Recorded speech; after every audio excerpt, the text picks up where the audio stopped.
Así que vamos a leer Jeremías 15, del 19 al 21. Quiero que me confirmen con un amén cuando lo tengan. Jeremías 15, del 19 al 21.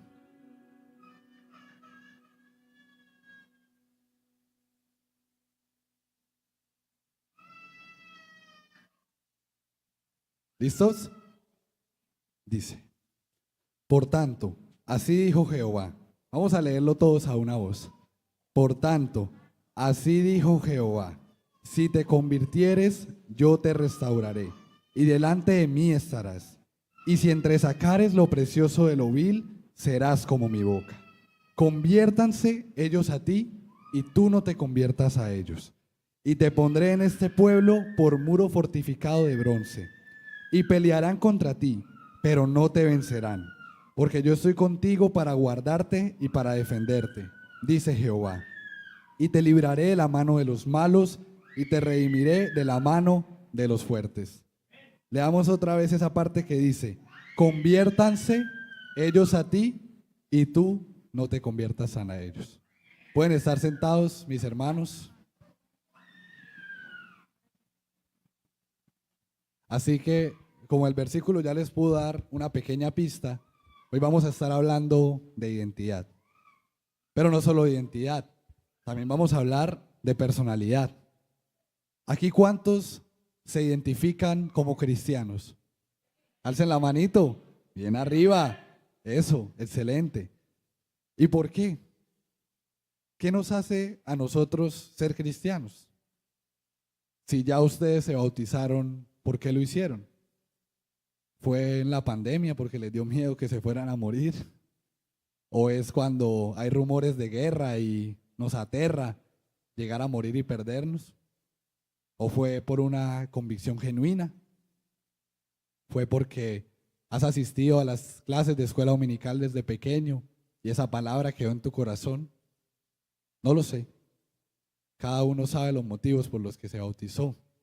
Y cada uno sabemos los motivos por los que día tras día, aun cuando la situación está dura, decidimos seguir viniendo a la iglesia. Y decidimos seguir siguiendo a Jesús. Entonces, ¿por qué ahorita yo puse identidad y personalidad como dos términos aparte? Porque lo son. Vamos a ver qué nos dice la RAE, la Real Academia Española. Identidad es un conjunto de rasgos propios de un individuo o de una colectividad que los caracterizan frente a los demás. Entonces, ustedes como iglesia, como IPUC Ricaurte, ustedes tienen una identidad. Ustedes tienen unos chistes internos, incluso. Tienen cosas que pasan aquí, servicio tras servicio, recuerdos, eventos, memorias. Y son bastante diferentes a los que de pronto yo, que vengo de la central, puedo tener. Allá tenemos también ese tipo de cosas. Incluso muchas veces hasta en la manera de vestirnos nos parecemos con los de la misma congregación. O aquí, ¿cuántas hermanas no han visto a otra con el mismo vestido un domingo? Bueno, o los hombres no hemos visto a otro con un traje similar, ¿cierto? Eso es lo que nos caracteriza a nosotros, pero como colectividad, como grupo. Solo que si hablamos de personalidad, ya estamos hablando de una diferencia individual que constituye a cada persona y la distingue de otra. Todos ustedes son de esta iglesia, o bueno, la mayoría, digamos. Pero todos ustedes tienen una personalidad diferente. Pueden compartir esas cosas de las que les estaba hablando ahorita, pero ustedes no son iguales. De eso me di cuenta ahorita que tuve la oportunidad de hablar con varios de ustedes. Y así es, porque cada uno de nosotros tenemos una personalidad. Pero pasa lo siguiente. Hay veces que en nuestra identidad, que en los grupos a los que pertenecemos, nos identificamos con la iglesia. De pronto posteamos cosas que tienen que ver con la iglesia, o ante alguien que nos vea puede decir: este pelado se identifica con tal iglesia. Es más, ahora hasta en la descripción de Instagram se pone IPUC. Yo creo que varios de acá lo tienen, me incluyo, porque es la verdad. Sin embargo, cuando llegamos a nuestra personalidad, pues tristemente nuestra personalidad no se identifica tanto con el Señor. Puede pasar. No sé a quién le esté pasando aquí en esta noche. No sé para quién sea la palabra que ha traído el Señor en esta noche. ¿Para quiénes? Yo simplemente digo lo que Él me mandó a decir. Entonces, puede ocurrir esto. Pero déjenme decirles que no es un problema tan malo, porque al final de esta prédica vamos a ver cuál es la solución. Porque qué feo venir a hablar solo de la enfermedad, ¿cierto? Hay que decir también la cura. Y es que la cura la tienen ustedes en ese libro que se llama Biblia desde siempre. Y eso es lo que vamos a ir mirando poquito a poquito en esta enseñanza. Entonces, que nuestra identidad y nuestra personalidad se alineen con el Señor. Ese es el llamado. ¿Y qué mejor ejemplo para hablar de identidad que el pueblo de Israel? Israel era una nación especial escogida por Dios, que estaba rodeada por muchas otras naciones y cada una tenía sus costumbres, cada una tenía sus prácticas, cada una tenía su religión. En otras palabras, cada una tenía una identidad. Pero el Señor apartó a Israel de todos esos pueblos. Y como dice acá en Levítico 20:26, habéis pues de serme santos, porque yo Jehová soy santo, y os he apartado de los pueblos para que seáis míos. Pero eso no se quedaba ahí, porque la identidad de Israel era notoria a las demás naciones. Todas las demás naciones se daban cuenta de lo que estaba pasando con ese pueblo, que cada vez crecía más y más, que hacían tantos prodigios y proezas con tan poca gente, y hasta ya conocían el nombre de su Dios. Por ejemplo, en Éxodo 12:38 dice: también subió con ellos grande multitud de toda clase de gentes y ovejas y muchísimo ganado. Pero si la leemos en la traducción al lenguaje actual, que nos abre un poquito más el panorama, dice: al salir se llevaron una gran cantidad de ovejas y vacas, y también salió con ellos muchísima gente de otros países. ¿Y ustedes creen que esas personas que en ese momento decidieron abandonar su tierra, lo hicieron porque vieron que ese pueblucho que iba para allá iba para perdición? Yo no creo. Si alguien toma una decisión tan radical, es porque está muy seguro de lo que está pasando con esa gente, de que está pasando algo especial. ¿Y cuántos de ustedes no quisieran que simplemente por su identidad, por su ejemplo, por lo que ustedes reflejan, gente viniera? ¿Amén? Que escuché primero como 2 amenes y medio, pero yo creo que ese es un deseo que todos tenemos, ¿cierto? Y hay una historia muy interesante en la Biblia que les quiero narrar. Así que quiero que nos metamos todos en el cuento. Porque es que la Biblia es como una película. Es más, está más avanzada que las películas que hay hoy en día. Porque ustedes sabían que antes de Shrek, ya en la Biblia había burros que hablaban. Ok, veo que algunos ya conocen la historia, pero otros no. Así que vamos a contarla, que es la historia de Balac y Balaam. Entonces los hijos de Israel estaban allá acampando en Moab, en una tierra extranjera, y en ese momento ellos estaban en su prime. Ellos estaban destrozando pueblo tras pueblo, mejor dicho, todo lo que se cruzaran lo iban arrasando, porque iban con Dios. Y hubo un rey que se desesperó, porque dijo: no, ahora lamerá esta gente todos nuestros contornos, como lame el buey la grama del campo. Y este era Balac. Y entonces Balac, en su desespero, envió mensajeros a Balaam para decirle: ven, hazme un favor, maldice a ese pueblo, ¿no ves que nos van a acabar? Y reconoció: son más fuertes que yo, quizá yo pueda herirlo y echarlo de la tierra, pues yo sé que el que tú bendigas será bendito y el que tú maldigas será maldito. O sea que estamos hablando de una persona que tenía una posición espiritual imponente, tenía una posición espiritual conocida, porque para que un rey mande a llamar a alguien, no es porque es cualquier persona, ¿cierto? Entonces vemos que Balac estaba asustado y ya, mejor dicho, estaba que tiraba la toalla. Pero entonces, ¿qué hace Balaam? Y me lleva a entender a mí por qué era que al que él bendijera sería bendito y al que él maldijera sería maldito. Es que el hombre hablaba era con Jehová. El hombre hablaba era con el jefe, hablaba con el boss, sabía a quién acudir. Y él de una se la tiró al rey. No vayas con ellos, no maldigas al pueblo, ellos son benditos. Pero entonces Balac en su desesperación mandó más príncipes. ¿Y saben qué dice? Que me parece muy curioso, más honorables que los otros. O sea, él pensaba que Balaam estaba tomándole el pelo porque le había mandado a unos príncipes ahí de terciopelo. Y que si mandaba a otros, él iba a aceptar. Y entonces le dijeron, por favor, de verdad, te lo suplicamos. Te honraré mucho. Haré todo lo que me digas. ¿Y ustedes saben qué es que un rey le diga a uno, haré todo lo que me digas?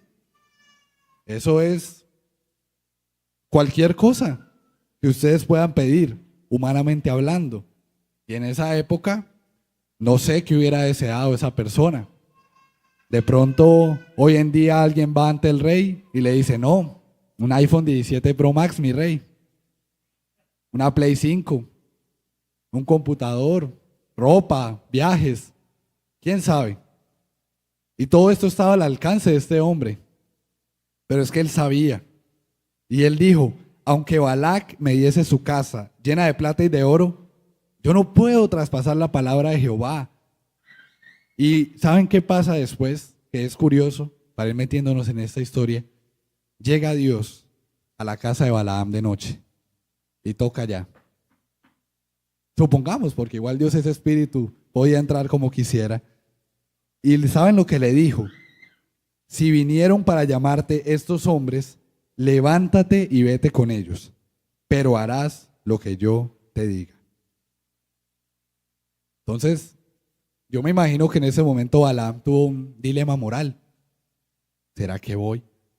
Pero es que me están llamando es a maldecir un pueblo del que Dios dijo, es que el que bendiga a Israel será bendito y el que maldiga a Israel será maldito. Si yo lo maldigo, me echo la maldición. Pero Dios fue el que lo llamó a ir. Entonces iba Balaam, iba en camino allá con esos hombres a hacer lo malvado, a maldecir el pueblo de Israel. Pero Dios tuvo en el camino otro encuentro con él. Y aquí es donde entra el burro. Que no sé si alguien estaba esperando que llegara a esta parte para ver el que está predicando allá está loco. Como que burros hablando. Y en la Biblia, un libro serio, un libro sagrado, pues sí, aquí está. ¿Y saben qué fue lo que hizo?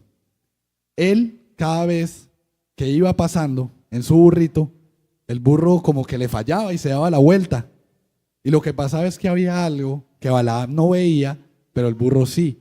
Y era un ángel de Jehová con una espada. Y cada vez que el burro se daba la vuelta, Balaam le pegaba. Hasta que el burro se cansó y le dijo, ¿qué te he hecho? ¿Que me has azotado 3 veces?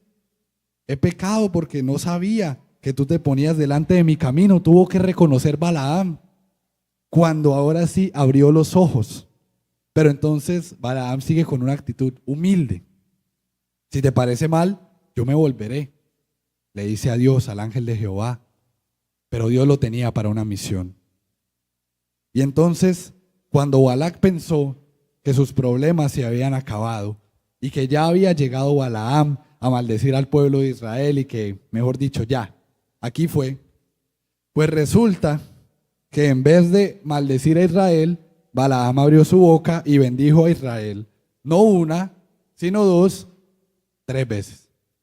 Y no sé si es un paralelismo con las veces que le pegó al pobre burro, porque Dios es un Dios de detalles, pero Él nos dice por qué. Él nos dice por qué estaba bendiciendo a Israel en vez de maldecirlo, como le había dicho el rey. El hombre pasó de una posición de poder adquirir lo que fuera del rey a que pudieran matarlo, a que pudieran cortarle la cabeza, porque desobedecer al rey en esa época, y yo creo hoy en día desobedecer a una autoridad sigue siendo algo bastante grave, En esa época era para matarlo. Pero entonces, ¿qué es lo que dice? En Números 23 del 7 al 9. De Aram me trajo Balac, rey de Moab, de los montes del oriente. Ven, maldíceme a Jacob y ven execra a Israel. Y luego dice, ¿por qué maldeciré yo al que Dios no maldijo? ¿Por qué he de execrar al que Jehová no ha execrado? Porque de la cumbre de las peñas lo veré, desde los collados lo miraré. He aquí un pueblo que habitará confiado y no será contado entre las naciones. ¿Usted sabe qué significa que diga, porque de la cumbre de las peñas lo veré? Que el Señor iba a engrandecer a Israel en gran manera. Ellos eran una nación especial. Y a través de estas historias y de muchas más que hay en la Biblia, el Señor le mostraba a las personas de los demás pueblos, de las demás naciones, que Israel era su pueblo especial. Y hay otra. En la Biblia también tenemos un thriller de espías. Una peliculota tenemos ahí. ¿Quién la conoce? La historia de los espías. Bueno, aquí Alvarito. Entonces a todos los demás se las voy a narrar. Resulta que en la época de la conquista, Josué envió 2 espías a las tierras de Jericó. Para que fueran, para que la reconocieran. Y fueron y entraron a la casa de una ramera que se llamaba Rahab. Israel tenía unas normas muy celosas y para ellos eso era abominación, haber compartido y haber entrado a la casa de una ramera. Pero, ¿qué fue lo que pasó? Lo que pasó fue que el rey se dio cuenta, el rey de Jericó, y mandó hombres a que los fueran a buscar allá a esa casa. Pero, ¿qué es lo que pasa? Rahab tenía una convicción que después vamos a ver.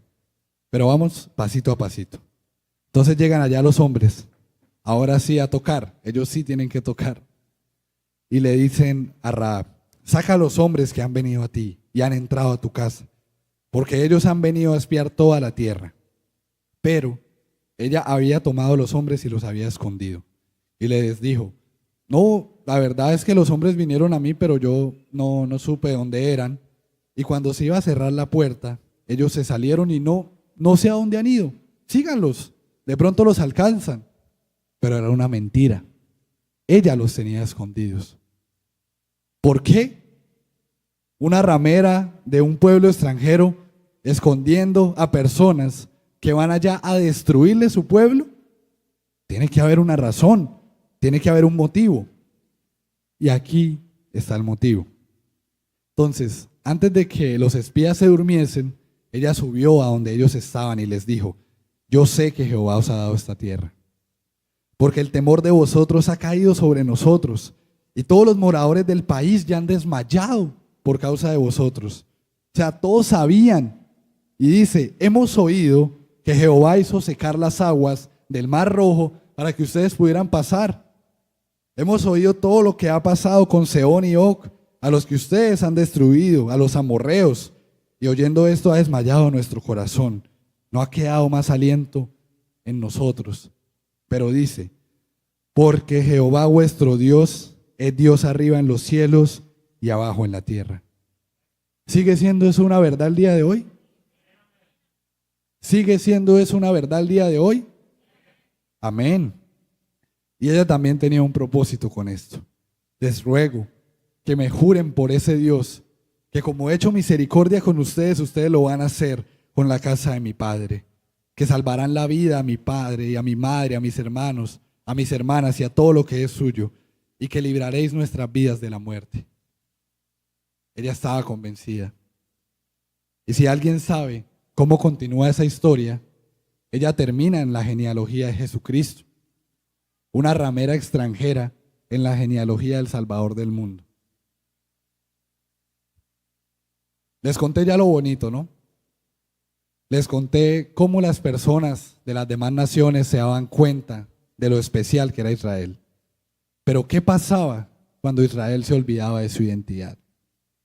¿Qué pasaba cuando ellos decidían adorar a otros dioses en vez de al que ya conocían? Pues cuando Israel se olvidaba de su identidad, no se volvían más poderosos, no se volvían más fuertes, mucho menos ganaban más batallas. Todo lo contrario, se volvían como cualquier otro pueblo. Ya no tenían nada que los hiciera especiales. Y yo creo que alguien está captando el mensaje que hay entre líneas en esta noche, ¿cierto? Y en consecuencia, el Señor los entregaba en las manos de sus enemigos. Y es que no fuera que perdieran las batallas como castigo. Lo que pasaba es que ellos las ganaban era porque Dios estaba con ellos. Y es que mucha gente cree que cuando se aparta del Señor y empieza a irle mal en la vida, es porque el Señor lo está castigando. Pues no funciona tan así. Lo que pasaba es que cuando te iba bien es porque estabas con Dios. Tenemos un ejemplo muy claro en Jeremías 25, del 3 al 11, el cual también les voy a narrar. Desde el año 13 de Josías ha venido palabra de Jehová para Jeremías, y que dice de la siguiente manera: he hablado desde temprano y sin parar, pero ustedes no han oído. Ha enviado el Señor a ustedes todos los siervos, los profetas, todos, desde temprano y sin cesar, pero ustedes no han escuchado ni han inclinado su oído para escuchar. Cuando decían: vuélvanse de su mal camino y de la maldad de sus obras y moren en la tierra que el Señor les ha dado. Entonces el contexto es que el pueblo de Israel estaba en un mal momento, estaba alejado de su Dios. Porque dice: no vayan en pos de dioses ajenos, sirviéndoles y adorándoles, ni me provoquen a ira con la obra de sus manos, y no os haré mal. Pero no me han escuchado. Y la consecuencia de esto es que Babilonia se llevó cautiva a Israel. Así es. Yo creo que hemos escuchado la historia de Daniel y sus amigos, ¿cierto? Pues este es como el contexto, este es el preludio. Entonces, vemos que Israel estaba en un mal momento y por esta razón fueron llevados cautivos a Babilonia. Pero esto llevó a la historia de Daniel y sus amigos. Entonces vean cómo el Señor Jesús utiliza de pronto esas situaciones no tan favorables para hacer algo especial. Y lo que pasó con Daniel y sus amigos tiene mucho que ver con la identidad. Ellos, a pesar de estar en un pueblo extranjero, decidieron conservar su identidad y su integridad. Entonces, aunque yo hasta este momento les he hablado de cómo la fama de Israel se expandía a las demás naciones, pues es momento de hablar de qué pasó cuando sacaron a unos israelitas de su tierra, de su comodidad, de sus templos, y se los llevaron a otro lado, donde verdaderamente se pone a prueba la identidad de una persona. Así es, hablamos de nuestros amigos. Solo que en este caso, ellos no fueron llevados a ese país como embajadores, porque hoy en día cada país tiene sus embajadas, embajada de Estados Unidos, embajada de Venezuela, embajada, bueno, de tantas partes, y los embajadores están en una posición acomodada. Técnicamente son funcionarios del gobierno, pero ellos no iban allá como embajadores, iban como cautivos. Y las comodidades que a ellos les estaban ofreciendo allá no iban con los valores que ellos tenían. Pero hay un punto en el que me quiero detener. Si miramos, fueron muchas más las personas que se llevaron a Babilonia. No solo fueron Daniel y sus amigos. ¿Estamos de acuerdo en eso? Hubo un proceso de selección, iban escogiendo, pero no solo se llevaron a 4 ni a 5, habían demasiados allá. Pero ¿por qué nos acordamos de Daniel y sus amigos? ¿Por qué de ellos estamos hablando hoy, de pronto 2700, 2800 años después? Por lo que hicieron. Porque se mantuvieron firmes en la raya. Eso los hizo diferentes. Ellos decidieron no contaminarse de la comida del rey.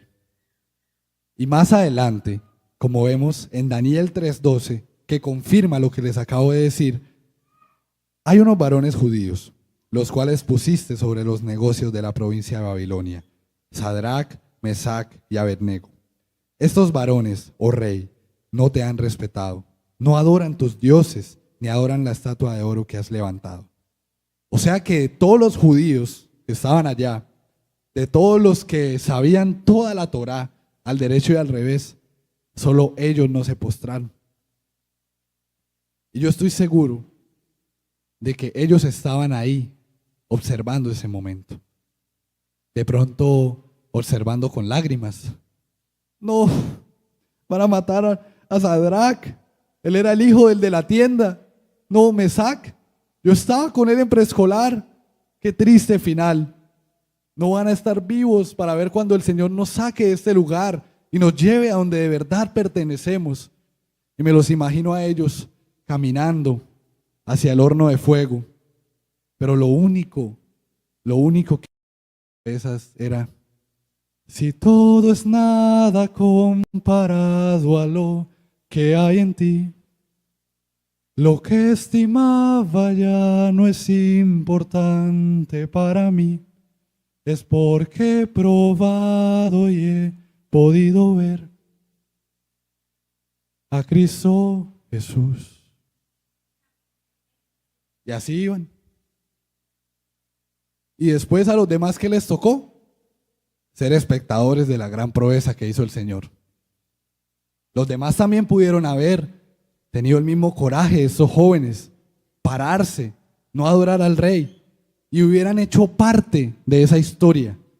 Porque es que las historias en Dios tienen un propósito muy especial. Son cosas que a uno le gusta contar, son cosas que a uno le gusta vivir. Y entonces, cuando ellos salieron de allá del horno, todos los demás se alegraron. Claro, el Señor sí los salvó de verdad. Nosotros sí tenemos un Dios. Pero si ellos hubieran pensado eso un poquito antes, estaríamos hablando hoy también de un cuarto nombre, de un quinto nombre. Incluso si todos los judíos que habían allá se hubieran parado firmes en la raya, estaríamos hablando de todos. Pero fueron estos tres los que tenían su convicción puesta en el Señor. Así que yo quiero que ustedes se pregunten, les voy a conceder un momento, si ustedes están siendo protagonistas o están siendo espectadores de la historia que se está escribiendo.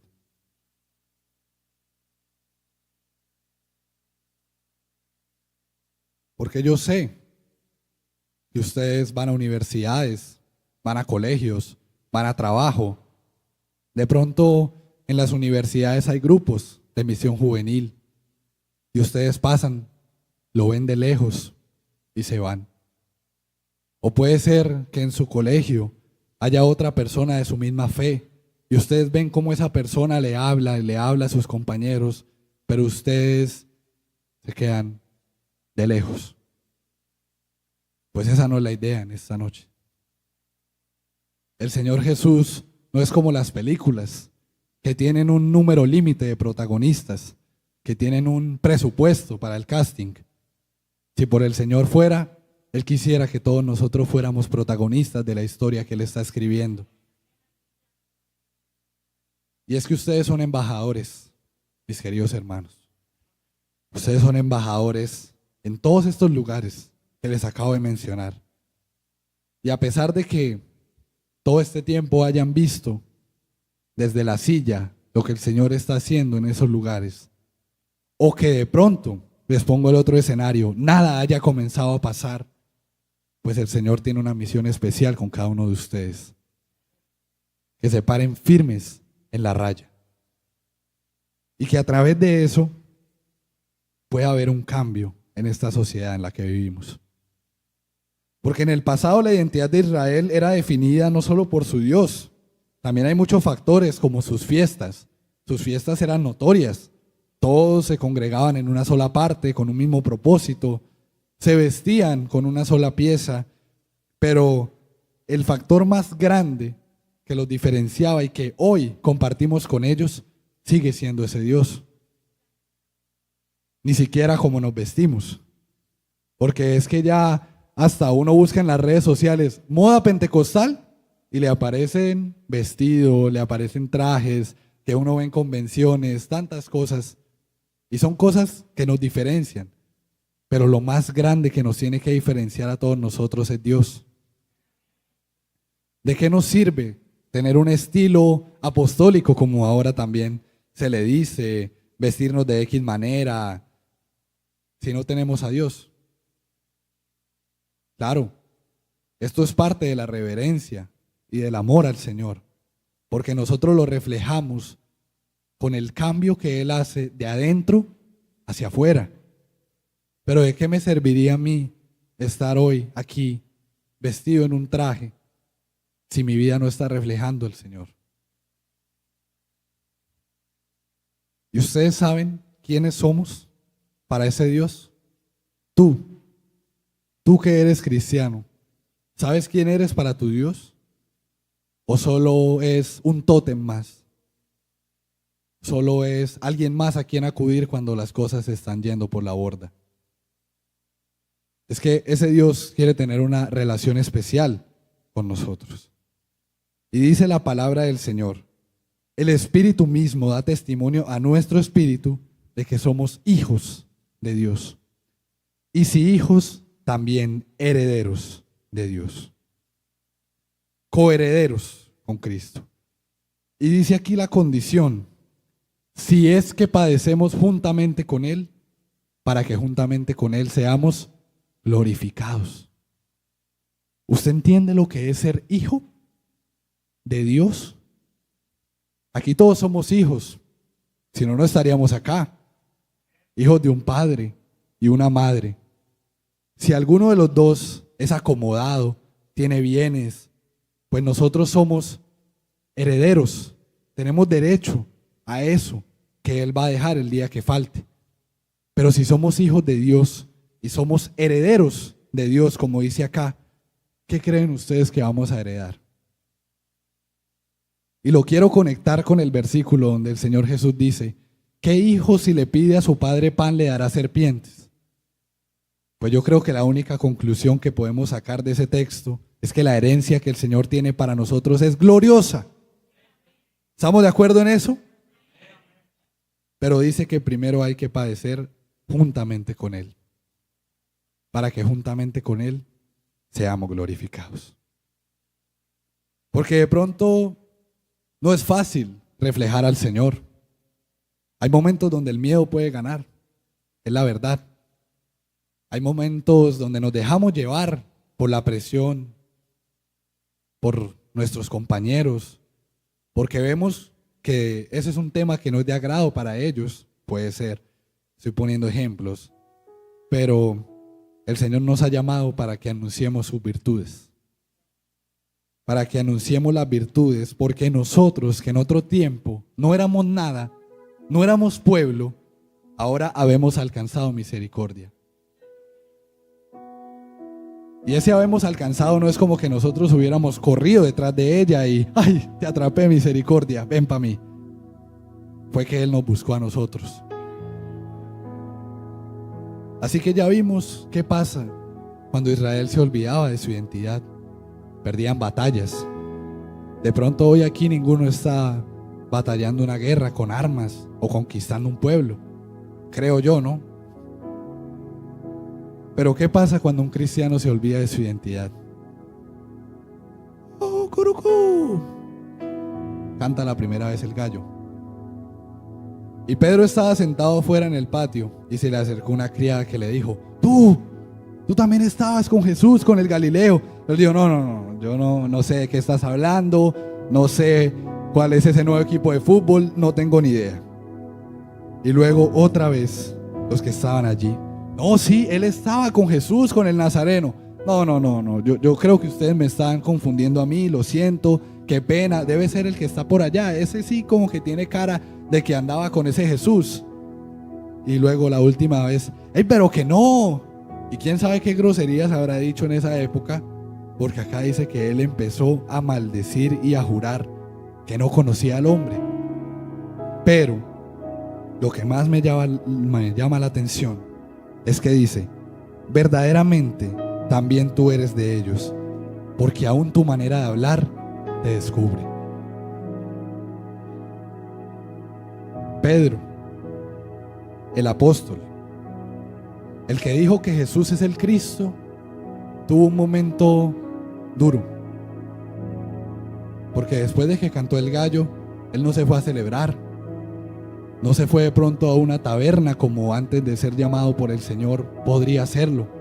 Pescador, un hombre del vulgo, lloró amargamente.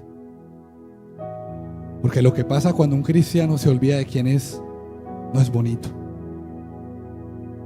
Si hemos conocido al Señor, es un privilegio. Y como todo privilegio, como todo gran poder, tiene una gran responsabilidad. Y a pesar de que Pedro se olvidó, él ya era un hombre nuevo. Y eso fue lo que notaron las demás personas. Tu manera de hablar te descubre. Entonces, ¿qué estamos llamados a hacer para tener una personalidad que refleje a Cristo? Una personalidad original. Primero que todo, morir al yo.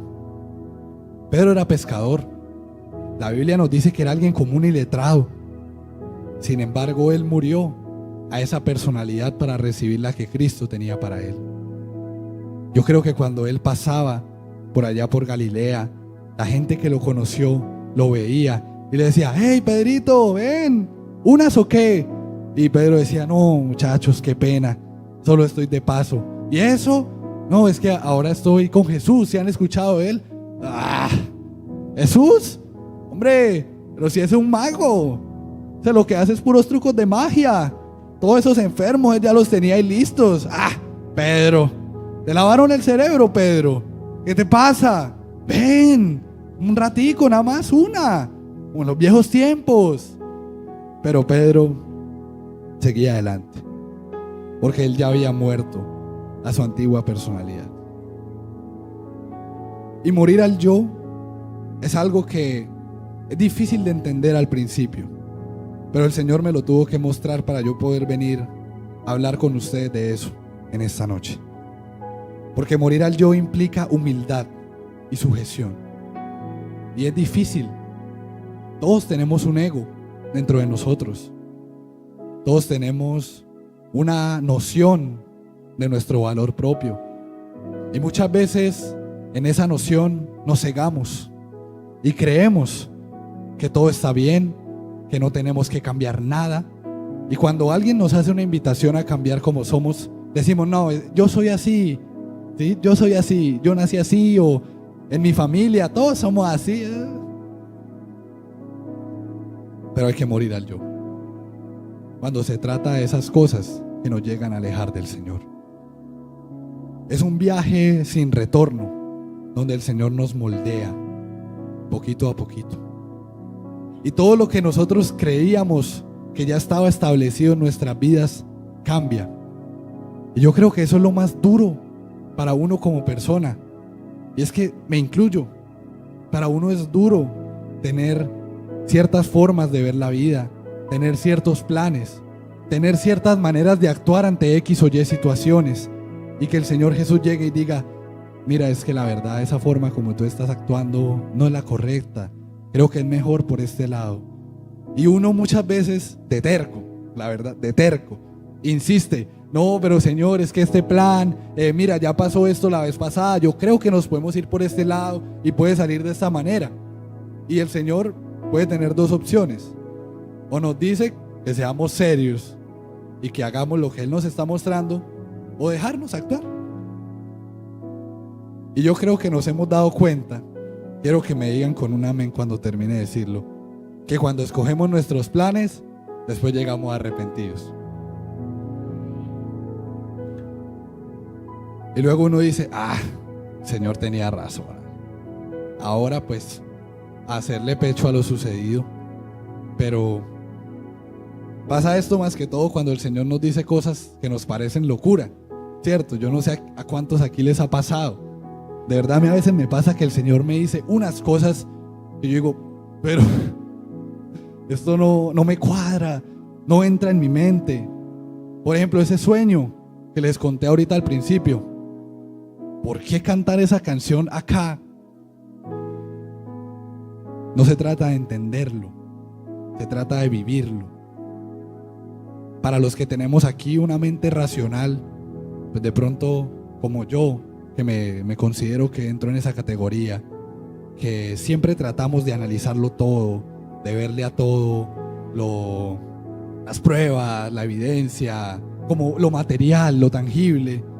Pues a lo largo de este año, el Señor me ha mostrado que no todo lo tengo que entender para actuar, que solo hay que seguir adelante, que de pronto Él muchas veces me va a mostrar cosas que a mí me parecen una locura, y hasta incluso veces que querré no hacerlo porque me parece no es la mejor opción, pero hay que hacerlo.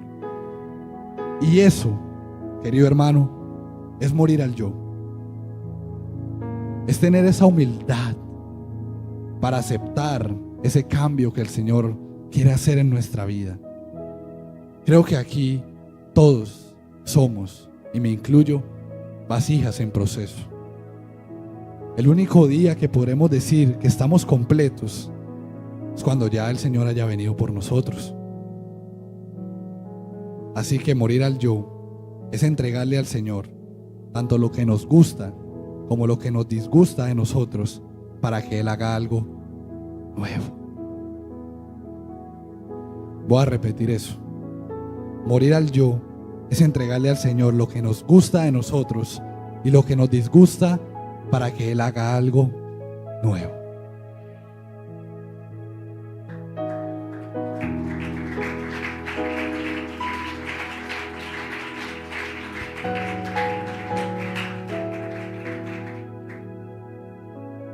Vosotros sois la luz del mundo.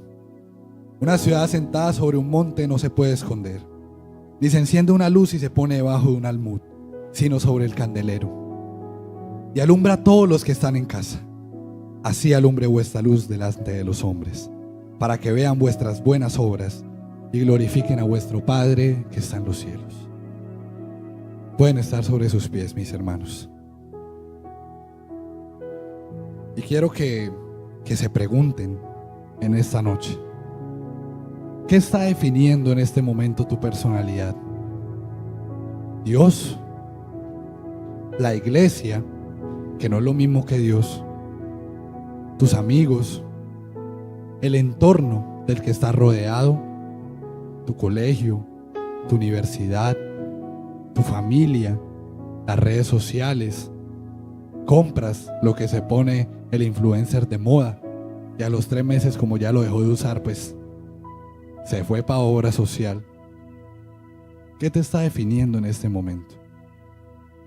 No lo sé, pero quisiera agregar una cosita más de este tema, y es que dejar que el Señor Jesús moldee nuestra personalidad no implica que nos vamos a volver unos robots, no implica que nos vamos a volver aburridos.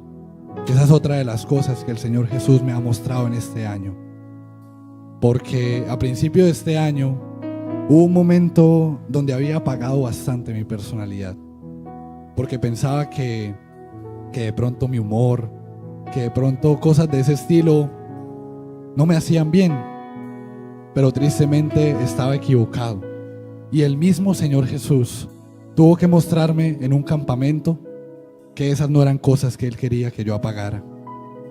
Así que, como les dije, este es un viaje sin retorno, pero la palabra clave que vamos a necesitar es discernimiento. Si alguien ha recibido esta palabra de parte del Señor y quiere venir a este lugar a pedirle al Señor que moldee su personalidad a partir de hoy conforme a su imagen, a pedirle al Señor que lo ayude a encontrarse, porque muchas veces lo que nos pasa es que no nos hemos encontrado a nosotros mismos, y el que no sabe para dónde va, cualquier bus le sirve, ¿sí o no? Así que esa es una de las peticiones más humildes que le podemos hacer al Señor. Y como adolescentes, porque este culto es para los adolescentes, muchas veces no sabemos quiénes somos, pero no vamos a encontrarlo fuera del Señor Jesús. Y es que si tu temor, si muchas cosas te han tenido a ti bloqueado de llegar a lo que el Señor Jesús quiere que seas, pues dile en esta noche, y di con convicción Di con poder en el nombre de Jesús que tú ya no eres un esclavo del temor. Y me envuelves hoy con una canción, melodía de tu amor. A ti, persona que vio este video, Dios te bendiga. Muchas gracias por pasarte por este canal. Toda la gloria, la honra y la alabanza sean para Dios. En esta pantalla tienes un acceso directo a mi canal y 2 videos recomendados. Espero que este video haya sido de edificación para ti. Nos vemos pronto.